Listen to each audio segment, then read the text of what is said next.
All right, everyone, let's talk oaths and vows. If you've got a review coming up, you are in the right place. We're about to build the perfect study guide together right now so you can totally ace that test. Okay, let's dive right in. Think about it. You've probably made tons of promises, right? But what's the difference between a simple promise and a vow that's, legally binding in Islam? Where's that line? Well, that's exactly what we're going to break down today. Okay, first things first. Let's get our key definition down. A vow, or nadhr, is way more than just a casual I promise.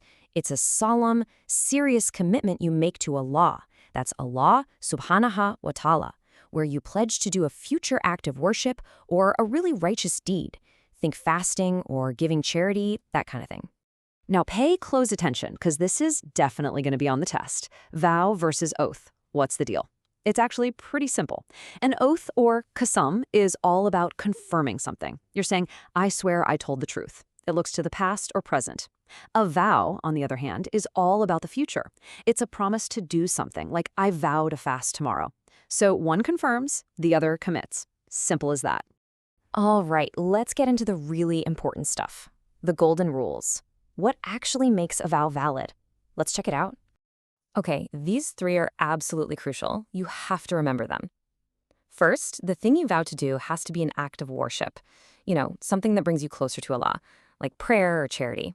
Second, you actually have to be able to do it. Vowing to give away a car you don't own? Nope, doesn't work. And third, it has to be something good.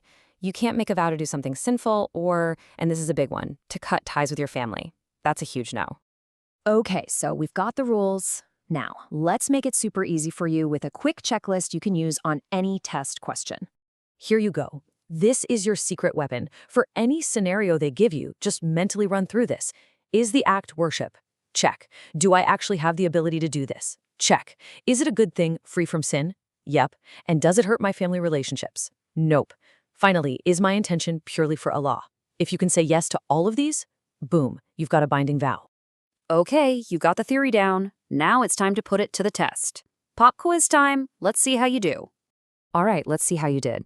So, vowing to fast every Thursday, that's a clear yes. It's totally an act of worship. What about avoiding a family visit? That's a hard no. Why? Because it involves cutting ties of kinship. Okay, ongoing charity. Yes, absolutely. That's a righteous act.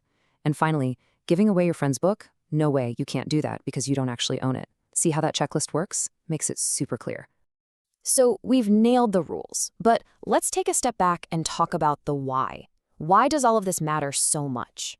Because, this isn't just about technicalities for a test. It's about a core Islamic value. And that value is amana, trustworthiness. Think about it. Fulfilling your vow, especially a promise you made to Allah, is all about being true to your word. It's one of the biggest tests of your character. And just to wrap this all up, let's end with this powerful idea. A vow you make to Allah is the most sacred promise there is. Why? Because Allah Himself is the witness, the guardian, and the judge of that promise. So keeping your word isn't just about following rules, it's a direct reflection of your faith, your character, your amana. Remember that, and you'll do great. Good luck.